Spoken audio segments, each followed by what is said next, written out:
오늘 우리의 승리, 오직 예수의 승리로 인하여서 이루어진 날이란 걸 믿기 바랍니다. 예수님이 부활하셔서 이 땅에 소망을 주셨어요. 이것은 하나님의 전적인 사랑으로 인해서 이루어진 것입니다.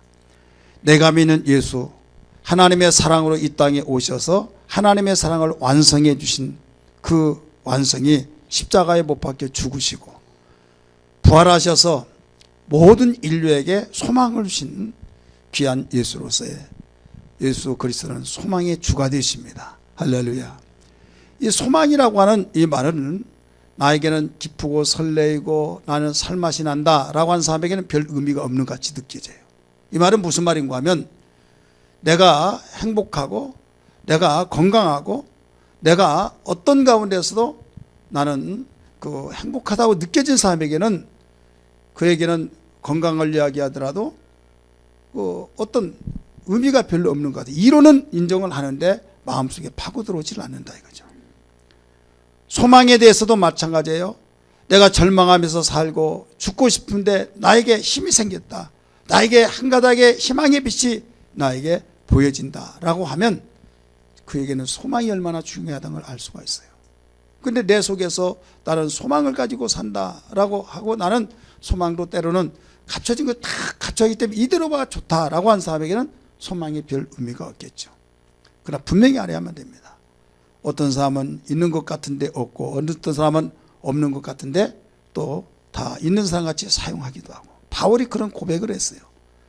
나는 무명한 자 같으나 유명한 자고 내가 없는 것 같으나 있는 자가 되고 약한 것 같으나 강한 자다.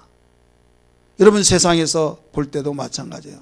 회장님이다 대단하다 그런데 속은 텅텅 빈 강정처럼 죽고 싶은 심정 속에 그래서 어떤 회장이 유명한 애가 죽었다 그것도 자살해 죽었다 그러면요 왜 그럴까?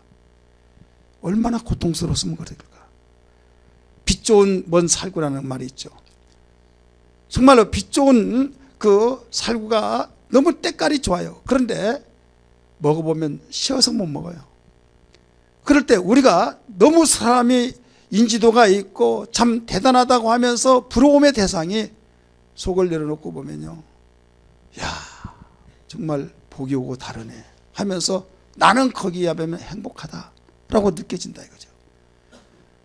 그래서 하나님은 우리를 중심을 보시고 사람은 외모를 보다가 사람은 외모를 보기 때문에 절망과 좌절 속에 정말 내가 그 사람 믿었는데 야 사람 다시 봐야겠다 하지만 하나님은 나는 중심 본다 겉보지 않겠다 하시면서 다른 세계를 우리에게 보여준 겁니다.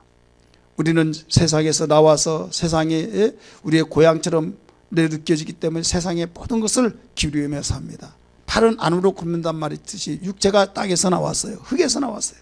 그래서 나도 모르는 사이에 세상에 관한 것, 세상에 속한 것, 세상의 모든 것들을 바라보고 우리가 사모하고 살지만은 우리의 영혼, 육체 속의 영혼은 하나님께로부터 왔던 걸 믿기 바랍니다. 하나님께로부터 왔기 때문에 하나님을 향한 그런 소망을 가지고 살게끔 되어 있습니다. 내 속에서는 하나님을 바라보고 살게끔 되어 있고 내 육체는 땅을 바라보면서 살게끔 되어 있기 때문에 도대체 어디에 맞춰야 하느냐 이거예요. 그런데 육체 땅에서 나왔는데 죄를 지음으로써 죄의 종이 되고 완전히 저주받고 또 우리에게 불행하게 참 저주 속에서 살다가 지옥으로 갈 수밖에 없기 때문에 믿을 것도 의지할 것도 아니다 이거예요. 하나님이 세상을 볼 때 의인한 자를 찾아보려고 할지라도 아무도 없다는 거예요. 두루두루 찾아보더라도 없다. 그러면서 실망하고 절망 가운데 하지만 하나님의 의의가 있는데 그 의의는 율법과 선자들이 외치고 증거했던 예수 그리스도 하나님의 아들 예수가 하나님의 의로 나타나셔서 의라고 하는 빛을 말하고 있는 겁니다. 생명을 말하고 있는 겁니다. 의라고 하는 것은 하나님의 영광을 말하고 있는 겁니다. 그래서 모든 사람이 죄를 범하였음에 하나님께 영광을 돌리지 못했다고 했는데 하나님의 의는 죄는 하나님과의 관계를 단절시켜서 하나님의 의의 영광을 모두 차단시켜버리지만 의가 있으면 하나님의 영광을 받을 수 있는 걸 믿기 바랍니다. 그래서 아무리 잘나고 잘 먹고 대단하고 어떤 위험이 있고 우리가 부러움의 대상이라 할지라도 인간은 죄인으로서 하나님의 영광을 받지 못하고 살게 되어 있어요. 하나님의 영광을 받지 못하고 살다 보니까 겉으로는 호화스럽고 대단한 것 같은데 내적인 면에서는 공고가 있습니다. 허무함이 있습니다. 뭔가 이뤘다 할지라도 축하 전화가 세도하고 대단하다고 할지라도 자기는 공허하다 이거예요. 허공했던 것 같아요. 그래서 이 마음을 누가 알랴? 하나님만이 하신 걸 믿기 바랍니다. 잠언 기자는 솔로몬인데 솔로몬은 최고의 영광을 누렸어요. 최고의 영광을 누리면서 전쟁 한번 일어나지 않은 40년의 태평세월을 누렸습니다. 책도 수없이 썼습니다. 지혜의 왕입니다. 많은 사람이 부러움을 사는 왕이었습니다. 근데 그가 인간의 회고록을 썼어요. 내가 이뤘다고 하고 내가 뭔가 뜻을 성취했다 할지라도 바람을 잡는 것과 같다. 바람을 잡는 것과 같다는 거예요. 사람이 바람을 잡을 수 있습니까? 잡을 수 없는 거예요. 바람이 나에게 잠시 머물러 있을 뿐이지 근데 내가 잡은 것처럼 착각하면 안 된다는 거예요. 잡았다고 하는데 빠져나가 버린다 이거예요. 이때 얼마나 허무하냐. 돈을 수억만금을 내가 얻었다. 그런데 어느 날 빠져나갔어요. 내 것 같으면 내가 명령하고 내가 지킬 수 있는 내 것이 아니라는 거예요. 여러분 생사화복을 하나님이 가지시고 하나님의 관심 속에 있는 자, 바람을 일으키게 하신 분은 하나님인 걸 믿기 바랍니다. 바람을 그곳에 머무르게 하신 것을 여러분 안다고 한다면 1시간 동안 10시간 동안 머물게 한다면 돈의 바람을 몰아서 그쪽에 머물게 하면 물질이 있는 거예요. 건강의 바람을 바로 몰아서 머무르게 한다면 일생에 머물게 하면 건강의 축복이 있는 거예요. 할렐루야. 그러나 건강의 바람이 사라져버리고 불행의 바람이 날아오면 불행해진 거예요. 그래서 우리에게 생사화복을 중환하신 분이라고 말씀하고 있는 겁니다. 그래서 인간은 지금 현재는 나에게 소망이 있는 것 같은데 어떤 때 부딪혀 볼 때 완전히 절망 속에서 캄캄한 터널 속에서 헤어나올 때 빛을 모르고 방향을 몰라서 거기서 절망 가운데 죽을 수밖에 없는 그런 삶을 살고 있는 것이 우리 인생입니다. 근데 주님이 나타나셨어요. 빛으로 나타나셨습니다. 인생의 길로 나타나셨습니다. 생명의 빛으로 나타나서 이것도 바로 모든 만민이 증거로서 바로 보여줄 수 있도록 부활로서 나타나신 분이기 때문에 이제 그가 우리의 소망이 아니라고 할 사람이 아무도 없다 이거예요. 그래서 우리는 다른 것이 다 무너진다 할지라도 내가 소망이 있으면 산단 말이 있듯이 소망도 헛된 소망이 아니라 참된 소망이어야 될 줄 믿습니다. 여러분 기댄다고 하는 말이 무슨 말이에요? 의지한다는 말이에요. 근데 튼튼한 콘크리트 벽을 기댈 때는 내가 허리 아플 때 힘이 되고 의지가 되지만은 썩은 나무를 기대다가는 같이 나다빠져서 더 다칩니다. 세상을 기댄 것은 썩은 나무 같은 것이기 때문에 기대다가 더 거기에 뒹굴어서 진흙탕에 뒹굴 수밖에 없는 겁니다. 인생의 참된 의지가 되시고 소망이 되신 예수 그리스도 그분을 의지할 때 우리에게는 소망 중에 새로운 삶을 빛을 보기 때문에 살아날 수 있고 솟아날 수 있고 달릴 수 있고 다시 역전시킬 수 있는 것을 믿기 바랍니다. 할렐루야. 여러분 예수님이 이렇게 찾아주시고 예수님이 나타나 주신 것은 우리에게 소망 주시기 위한 거예요. 믿으시길 바랍니다. 기독교가 뭐냐? 기독교는 그 하나님이 우리를 찾아주시는 거예요. 이 기독교는 종교 중에 하나다라고 생각하는 사람이 많이 있는데 사실 기독교는 종교가 아닙니다. 종교가 아니라고 한다면 많은 사람들이 야 그게 무슨 말이냐, 종교 중에 하나가 기독교지. 신학적인 면에서는 종교가 아니에요. 근데 모든 사회 통념적으로 종교 중에 하나가 뭐냐 그러면 불교, 기독교, 천주교 막 이런 식으로 하면 기독교다 동그라미 치죠. 이력서에도. 그렇다 보니까 종교라는 것이 나도 모르게 각인이 된 거예요. 그런데 종교라고 하는 것은 그 세상의 모든 어떤 신이 아닌데도 신을 선정해 놓고 복을 주세요. 인간이 신을 선정해 놓고 찾아가는 것이 종교예요. 그런데 기독교는 그게 아니에요. 하나님이 찾아오셔서 우리에게 말씀하시고 나타내 주셔서 그분을 영접해서 그분과의 인격적인 만남이 되기 때문에 세상의 종교하고 차별이 됩니다. 그래서 세상의 모든 우리가 세상에서 살면서 세상의 사회와 통합적인 의미에서 종교라는 말을 쓰되 앞에다가 무엇을 붙이느냐? 계시 종교라고 붙입니다. 따라서 계시 종교. 무슨 종교요? 예. 그러니까 종교 중에 하나다라고 할 때 우리는 계시 종교라는 것을 알고 말하자 이 말입니다. 그럼 계시란 말이 무슨 말이냐? 보자기를 벗기다 이런 뜻이에요. 보자기를 써놨을 때 그 속에 뭐가 들은지 모릅니다. 그러나 보자기를 벗기면 그 속에 뭐가 들었던 걸 알 수 있듯이 여러분 모든 기독교는 거기에 예수 그리스도가 하나님의 계시의 완성자이기 때문에 예수를 알면 알수록 그분의 뜻과 그분의 의지와 그분의 생각이 오묘하고 깊이가 있어서 바울은 고백하기를 깊도다 하나님의 사랑과 넓이와 높이를 측량할 수가 없다고 고백했던 걸 믿기 바랍니다. 여러분 껍데기를 벗기면 양파를 보세요. 눈이 띵띵했던 것을 벗기면 벗길수록 하얗고 정말로 거기에 벗길수록 계속 하얀 것이 나오듯이 하나님의 뜻을 우리 되돌아볼 때 깊이가 있는 그 사랑을 알 수 있는데 말로만이 사랑이 아니라 감정 속에서 사랑이 아니라 당신의 독생자까지 내어주시면서 우리를 살리려고 하는 그 사랑을 볼 수가 있는 겁니다. 믿으시기 바랍니다. 세상은 사랑한다면서 서로 죽입니다. 사랑한다고 하면서 자기 이득을 챙기고 담을 짓밟습니다. 이게 사랑이 아닙니다.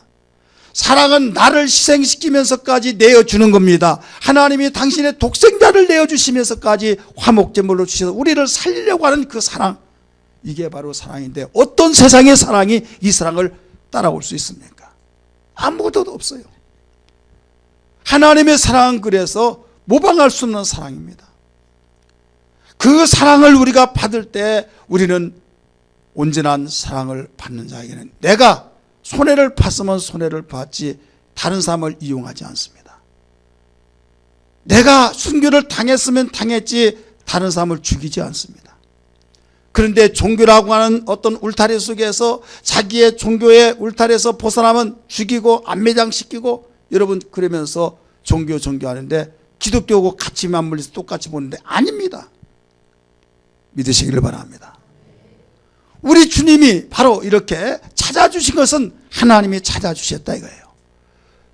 성경은 창세기부터 요한계시록까지 모두 찾아주신 사건이 나옵니다. 최초의 사람 아담을 찾아주신 하나님, 할렐루야. 죄를 짓고 무화과나무로 앞을 가려서 두려움 속에 떨고 있을 때 아담아 아담아 네가 어디 있느냐 하나님이 찾아주셨어요.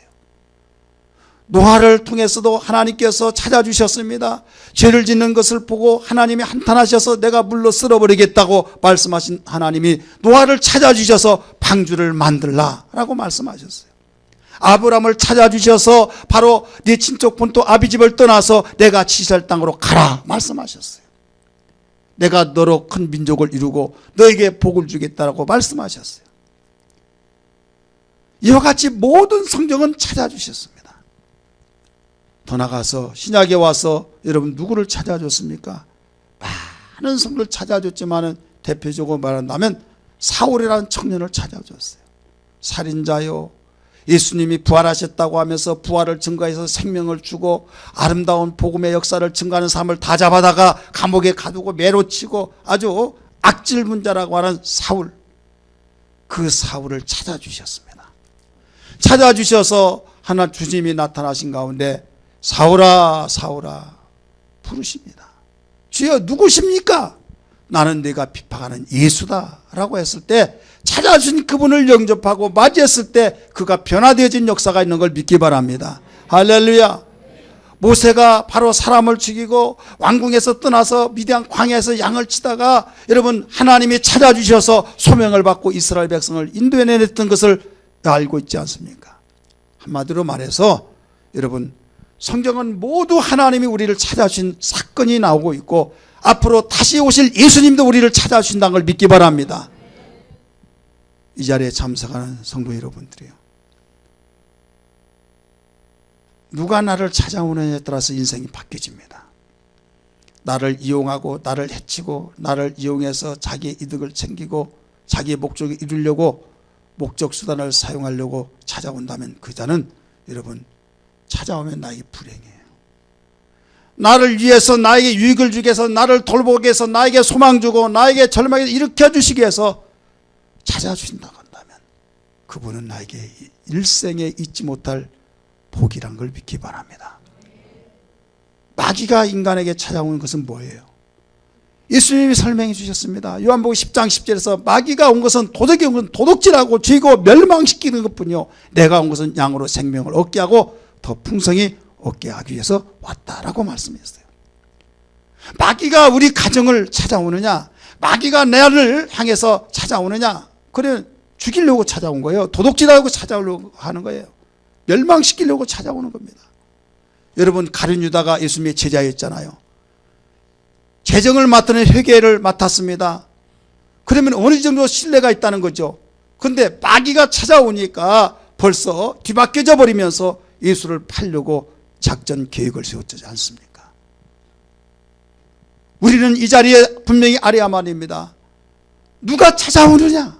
주님이 찾아올 때 영접하고 주 예수의 어서 오시옵소서 인격적으로 맞이해 주시는 것이나 그런 복된 기회를 놓치지 않고 복된 기회를 여러분 가지고 정말 소망 중에 살아간다는 걸 믿기 바랍니다. 믿습니까? 자식을 키우다 보면 이런 이야기를 해요. 요사이 나 좀 속상해서 못 살겠다고. 왜 그러냐고 그랬더니 아이고 자식 하나 있는 것이 얼마나 미운짓인지 모르겠다고. 아니 왜 그러냐고. 참지 그러냐. 참을 정도가 아니다고. 내가 낳은 자식이지만 내 자식이 아니다고. 완전히 딴 사람이다고. 그러면서 자기 자식을 지금까지 관찰하고 보면 내 자식이 아니라고. 탈만 썼지 내 자식이지 행동하면 내 자식이 아니다. 그런 말을 여러분 쉽게 우리 주변에서 들을 수 있어요 없어요? 있죠. 이것이 나에게 자신에게도 이런 그런 경험이 있을 때가 있어요. 얼굴을 보안들 밥을 같이 씻고 먹고 분명히 내 자식인데 행동하는 거 보면 내 자식이 아닌 것을 볼 수 있어요. 아이고 죽은 누구 꼭 닮았다고 완전히 찍어놨다고 이런 말들 하죠. 여러분 다른 것이 아니에요. 악한 자가 바로 그를 찾아와서 그의 생각과 그의 마음과 그의 의지를 바로 붙잡아서 흔들어 놓습니다. 마귀는 도둑질하고 죽이고 멸망시키기 위해서 찾아온 거예요. 이것을 물리칠 힘이 없고 이걸 눈에 보이지 않기 때문에 알지 못하기 때문에 이거에 마귀가 목적하려고 하는데 쓰여지는 도구가 되어질 뿐인 겁니다. 사단이 예수를 팔기 위해서 쓰는 도구가 되었어요. 누가? 가룟 유다가. 겉에는 똑같습니다. 내 자식입니다. 남편도 아내도 또 내가 아는 믿을 만한 그 사람도 어느 날 뒤바뀌어져 버립니다. 너무 충격을 받습니다. 왜? 악한 자가 찾아와서 벌써 내 의지와 생각과 내 마음을 바로 지배해 버린 거예요. 이걸 모른다 이거예요. 그래서 주님이 찾아오시는데 주님이 찾아주셨을 때 평안이 옵니다. 할렐루야. 기쁨이 있습니다. 할렐루야. 소망이 생깁니다. 할렐루야. 어떤 환경 속에서도 나보다 더 못한 사람이 있다고 하면서 위로를 받으면서 그래도 나에게 건강 주셨으니 그래도 자식이 있으니 그래도 내가 숨쉬고 내가 활동하고 있으니 하면서 조연한 자세로서 버텨낼 수 있는 힘이 생기더라 이거예요.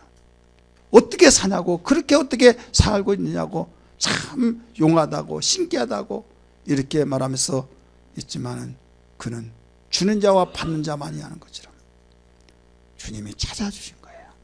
그래서 우리는 기도할 때 주님 나를 찾아주세요. 할렐루야.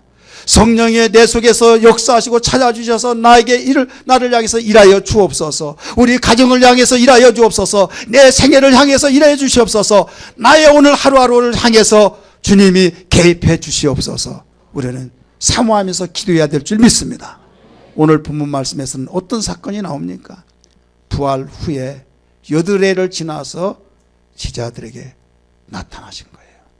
근데 제자들에게 나타나는데 첫 번째 안식 후 첫날에 나타나신 그 상황에는 예수님이 11제자, 한 제자는 이미 죽었죠. 11제자가 유대인들이 두려워서 문을 꽁꽁 걸어 잠그고 지금 벌벌벌 떨고 있습니다. 이때 주님이 딱 나타나셔서 너에게 평강이 있을지어다 하면서 평강으로 위로해 주십니다. 그러니까 누가복음 보니까요 어리둥절한 거예요. 분명히 죽었는데 살아났다니 어리둥절할 때 누가복음에서 이렇게 말합니다. 영으로 나타난 걸로 생각하지 말아라. 영은 뼈와 살이 없느니라. 나를 만져봐라 말씀하셨어요.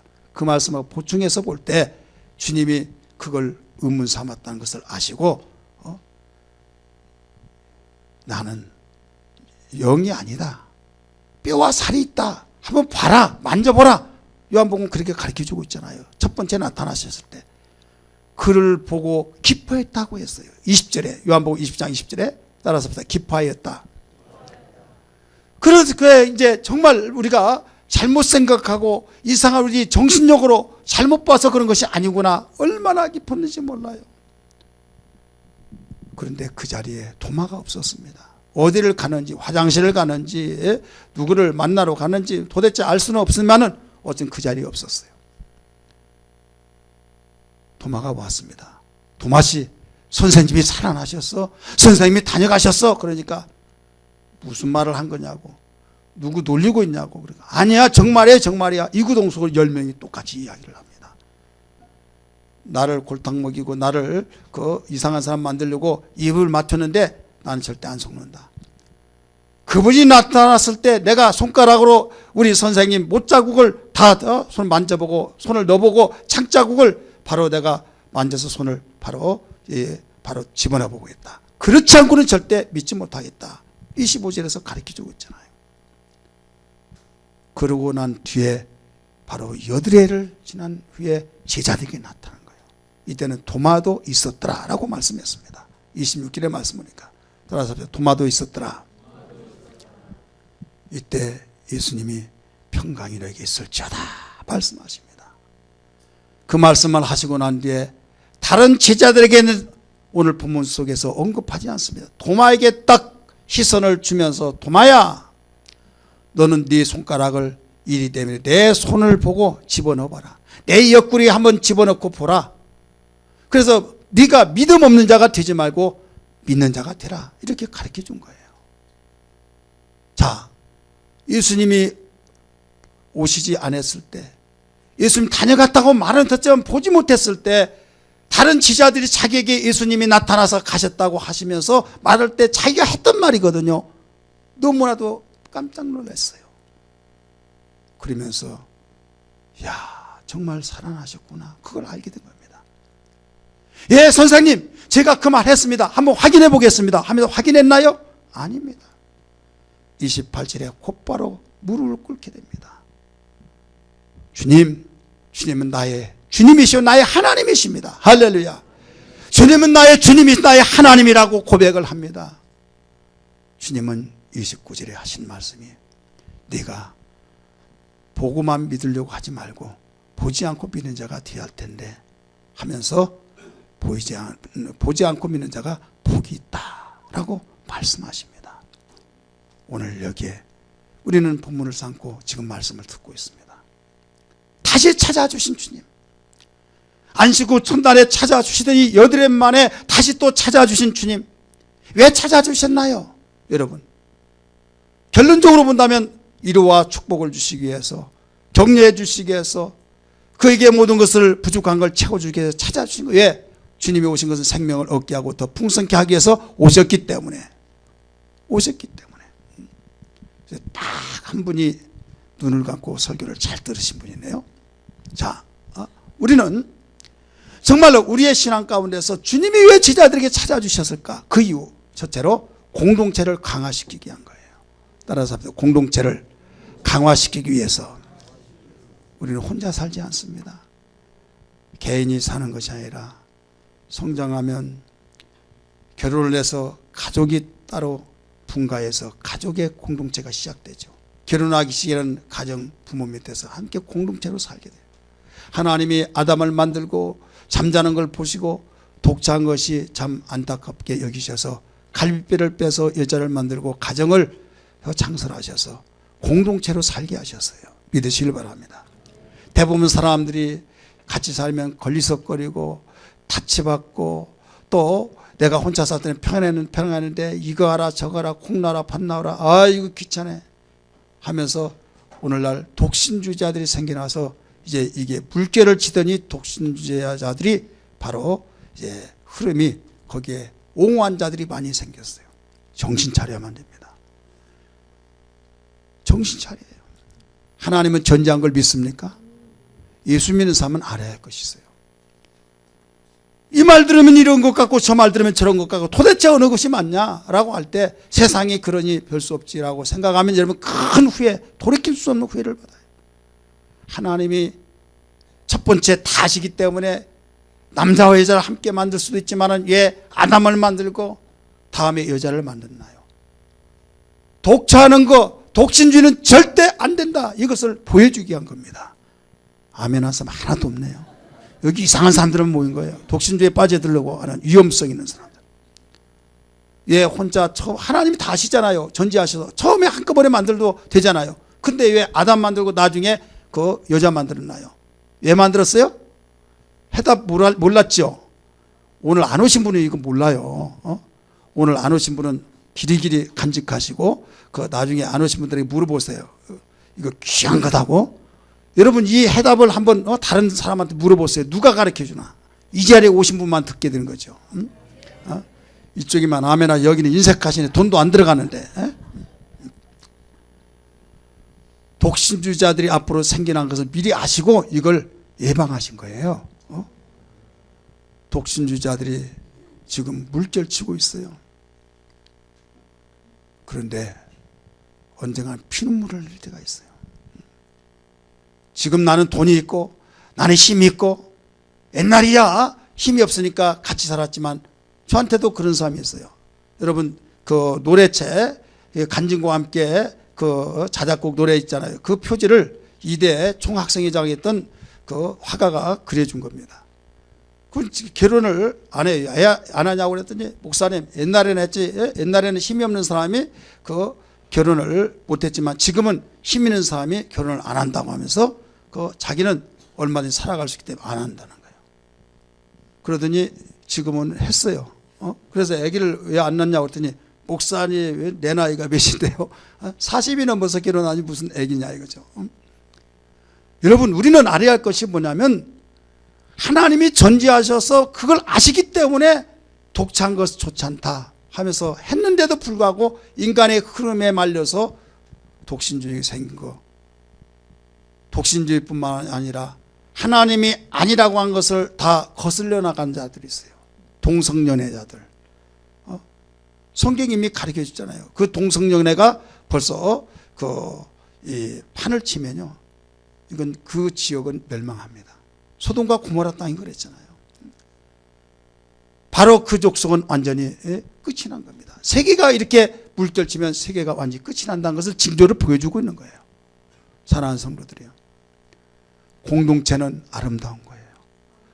혼자 살면 힘든 것 같고 같이 살면 또 부담스럽고 걸릴 돌이 있을 것 같고 어쩌면 좋을까? 그럴 바야 혼자 살겠다 하는데 아니다.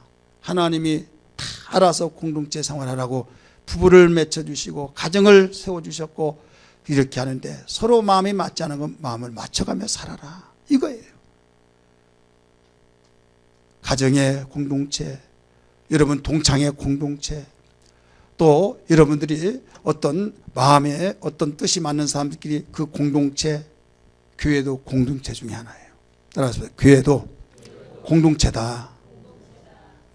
교회는 어떤 공동체냐? 예수님을 마음속에 영접하여 예수님을 중심으로 세워서 함께 움직여지는 공동체예요.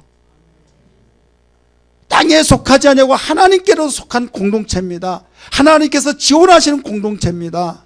여러분, 이 공동체는 나 혼자만 잘한다고 해서 된 것이 아니고 어떤 나 혼자만 잘한다고 해서 여러분 좋은 공동체가 될 수가 없어요. 반대로 한 사람이라도 문제가 있으면 그 한 사람 때문에 큰 어려움을 당하게 된 것이 공동체입니다. 그래서 주님은 적은 누룩을 조심하라 가르쳐 줬어요. 바울도 적은 누룩에 대해서 가르쳐 주고 있습니다. 갈라디아 5장 9절의 말씀 보니까 적은 누룩이 온 땅, 온 덩이를 퍼지게 한다 가르쳐 주고, 아가 2장 15절에서도 작은 여우를 잡으라. 작은 여우 아무것도 아니고 귀엽다. 외모로 보고 귀엽다고 해서 놔두다가 그 해를 끼친다고 해서, 이 아가는 뭡니까? 솔로몬 왕과 술람의 여인하고 바로 연애하는 그 내용입니다. 사랑을 방해하는 작은 여우를 잡으라는 거예요. 여러분, 우리는 공동체 생활 속에서 어떤 한 사람이 있다고 한다면 그 한 사람이 부정적이고 불평하고 원망하고 그러면 그 공동체의 분위기가 이상하게 흘러버린 겁니다. 우리 가정은 아무게 너만 그거 속 차리면 우리는 근심 걱정할 것 없다. 그 숫자적으로 보더라도 4명 중에 1명. 그러면 3명이 더 많으니까 괜찮을 것 같은데 아니에요.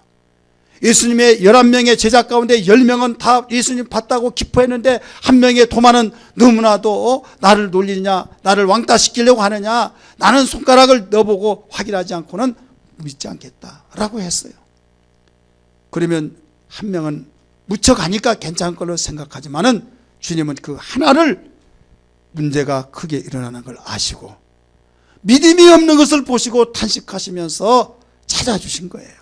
공동체를 강화시켜서 공동체에 문제가 생기지 않게 해서 문제를 해결해 주기 위해서 찾아주셨다 이 말입니다. 믿으시기를 바랍니다. 여러분, 공동체가 얼마나 중요합니까? 그래서 여러분, 어렵고 힘들 때 위기가 당면에 되었을 때 주님, 우리 공동체가 어려움을 당하고 있습니다. 도마를 향해서 문제가 있는 걸 아시고 찾아주셔서 공동체 12제자의 여단 제자의 공동체를 강화시키기 위해서 찾아주신 것처럼 우리 공동체에 찾아주셔서 강화시켜 주옵소서. 그런 기도가 필요한 것을 믿으시기를 바랍니다. 여러분, 가정의 공동체에서 위기가 있습니까? 여러분의 어떤 정말 세례 또 아니면 기관의 공동체가 정말로 어려움 속에 있습니까? 주님이 찾아주셔야 될 줄 믿습니다. 여러분, 우리 교회 예관교회라고 공동체가 있는데 여러분, 불평과 원망과 의심과 이런 문제가 있다고 한다면 괜찮은 것 같으나 좋을 때는 괜찮은 그 하나로 인하여서 누룩이 번져나가면 분위기가 이상하게 흘러버린다 이거죠. 그래서 주님이 찾아주셔서 이것을 처방하기 위해서 바로 공동체를 강화시키기 위해서 찾아주셨다는 걸 다시 한번 믿기 바랍니다. 두 번째는 왜 찾아주시느냐? 문제가 있는 자를 붙잡아 일으켜주기 위해서.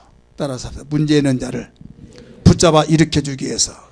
자, 11명의 제자 가운데서 누가 문제요? 누가 문제요? 내가 문제. 우리 11명 중에 아니잖아요. 지금 11명의 제자 도마가 문제죠. 그러면 10명의 제자들은 문제 없습니까? 예, 문제가 있었어요. 그래서 다 도망가고 부인하고 다 문제 덩어리였습니다. 하지만은 그는 부활하신 예수를 보고 문제가 깔끔하게 정리가 되어버렸어요. 기뻤어요. 할렐루야. 도마는 지금 25절의 말씀 보니까 내가 손가락을 예수님의 못자국에 장자국에 넣어보지 않고는 믿지 않겠다.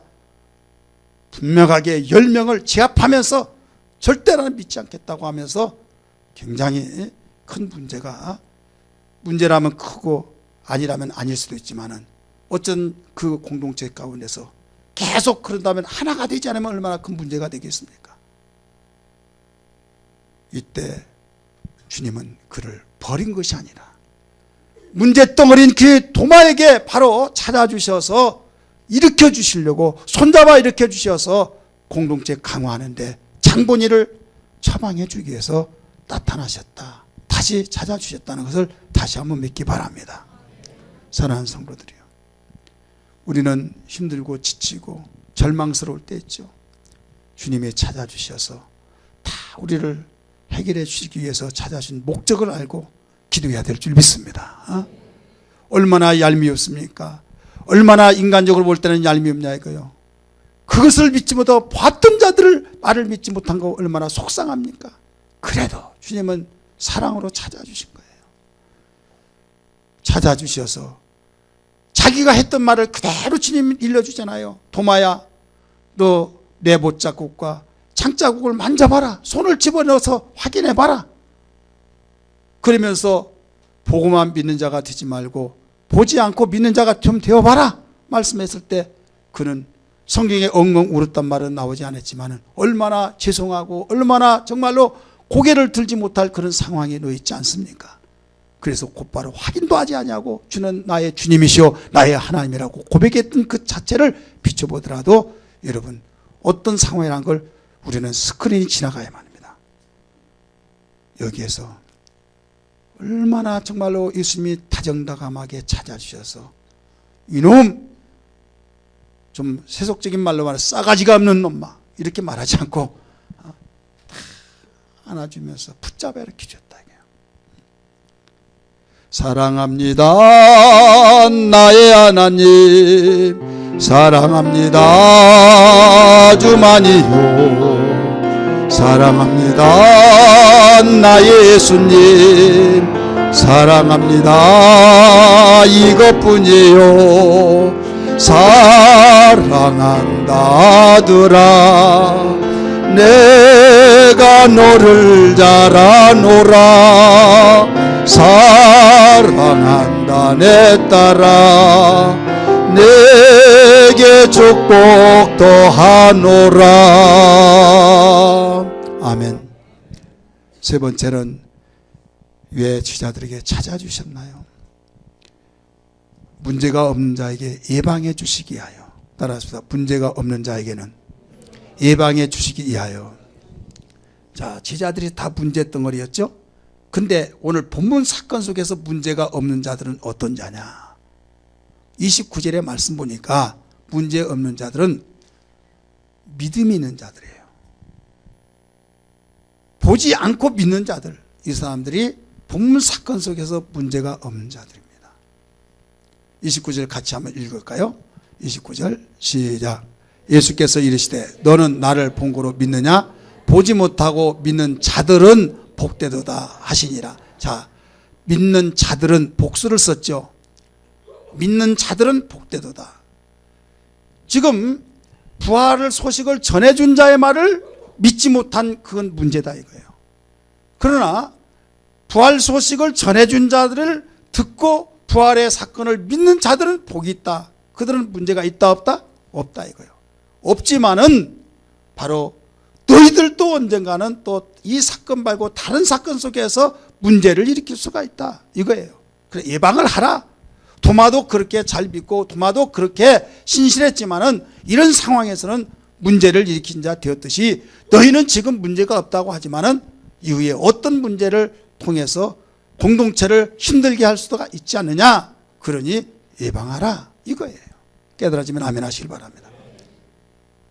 예수님의 제자들, 예수님이 모여놓고 제자들에게 성찬식을 하면서 떡을 떼어 나눠줍니다. 잔을 들어서 마시게 합니다. 해놓고 너희들이 다 뿔뿔이 흩어질 것이다 하니까 아닙니다 아닙니다 다 그랬어요. 이 중에 한 사람이 나를 팔 것이다 말했습니다. 주님 나는 아니죠 나는 아니죠 서로 아니죠 확인을 했어요. 지금 떡그릇 속에 손을 넣는 자가 나를 팔 것이다. 그때 마침 떡그릇 속에 손을 넣은 자가 가룟유다였어요. 근데 가룟유다가 뭐라고 합니까? 주님 나는 아니죠 이랬어요. 요한복음 말씀 보니까 참 재밌는 것이 뭐냐면 마음에 찔리지 않고 나는 아니죠. 그러니까 예수님이 또 뭐라고 했습니까? 네가 말한 대로다 이렇게 말했어요. 이상하지 않아요? 네가 말한 대로다. 알다가도 모를 짓이죠. 이건 뭐냐면 예수님이 말씀하신 그대로예요. 왜? 지금 그 상태에서는 바로 자기가 판다고 하는 것을 아니라고 하는 것을 그때 시대에 그 당시에 그 마음을 주님이 인정해 주신 거예요. 믿으시길 바랍니다. 서로 나는 아니죠 아니죠 할 때 가룟유다 나는 아니죠. 주님이 거기에 손을 넣는 자가 나를 팔 것이라고 하니까 네가 나를 팔 것이다 했음에도 불구하고 나는 아니죠. 어떻게 보면 뻔뻔스럽죠. 하지만은 주님은 그것을 보고 네가 말한 대로다. 오 이상하다. 하지만은 그 당시 그 심정을 주님은 인정하셨다 이거예요. 하지만 결국은 주님 말한 대로 그가 팔았어요 안 팔았어요? 팔았죠. 이건 뭡니까? 여러분 우리는 세상을 살면서 나는 진실을 고하고 나는 바른 대로 살고 나는 진짜 이렇게 살았다고 하면서 나는 확고부동하고 이런 사람이라고 확신 있게 자기의 심정을 토로하면서 이야기합니다마는 내가 말해놓은 것을 나도 어느 날 번복하고 어떻게 어떤 문제를 일으킬 수 있는 아무도 모릅니다. 이해되십니까? 그때 직면하고 있는 문제를 이기지 못하면 사기꾼이 될 수도 있고 거짓말쟁이가 될 수 있고 사람이 형편없는 사람이 신뢰를 그동안 쌓아놨지만 그렇게 참 이미지가 무너져 버릴 때도 있어요. 그 당시 그에 그렇게 말했지만은 자기가 그 일을 당해보니까 참 속상하기도 하지만은 이렇게 허무하게 무너졌나. 이게 누구냐? 우리 인간이에요. 따라합시다. 인간이다. 이걸 인정하고 예방하기 위해서는 바로 중요성을 가지고 예방하라. 예방. 그래서 예수님이 말씀하시기를 겟세마네 동산에서 나와 함께 깨어 기도하라 말씀했잖아요. 나와 함께 깨어 기도하라. 왜? 시험에 들지 않게 해서 기도하라. 시험에 안 들 것 같았죠. 그러나 다 시험 들었습니다. 여러분, 우리는 문제가 없습니다. 문제 없다고 자부하고 그랬을지라도 어느 날 그 문제가 찾아올 때 문제를 예방하기 위해서 주님이 찾아주셔서 이 말씀을 하신 것을 믿으시길 바랍니다. 사랑하는 성도들이요, 주님이 찾아주신 것은 유익을 위해서 찾아주셨어요. 주님이 찾아주신 것은 소망을 주시기 위해서 찾아주셨어요. 위로를 해주시기 위해서 찾아주셨어요. 우리를 붙잡아서 일으켜주기 위해 찾아주셨어요. 공동체를 강화시키기 위해서 찾아주셨어요. 그러므로 주님 찾아주실 때 주님을 뜨겁게 환영해야 될 줄 믿습니다. 당시에 주님은 부활하셔서 형체로 찾아주셨지만 오늘날은 우리 주님이 눈에 보이지 않습니다. 어떻게 찾아주시나요? 말씀으로 찾아주신 걸 믿기 바랍니다. 성령의 말씀으로 우리에게 찾아주신 걸 믿으시길 바랍니다. 성령은 진리의 영으로서, 진리는 주님의 말씀으로서 주님이 바로 주의 종의 입술을 통해 증거되는 그 말씀, 또 여러분이 성경을 읽다가 진리의 말씀이 내 마음속에 찾아주셔서 나에게 하는 말씀으로, 혹은 여러분 이 자리에 설교를 들으면서 정말 오늘 목사님이 나를 두고 말씀하신구나, 내가 아무에게도 누구에게 말했는데 말하지 않은 내 속을 훤히 들여다보고 말씀하신구나 라고 여러분 그렇게 느껴지걸랑 주님이 여러분을 찾아주신 것을 믿으시기를 바랍니다. 이 찾아주신 것을 받아들이세요. 소망을 가지세요. 위로를 받으세요. 믿음을 가지고 순종하고 나가세요. 그리하면 우리에게는 소망이 되어지고 우리 공동체 생활이 아름다워지고 복의 길을 갈 수 있다는 걸 믿기 바랍니다.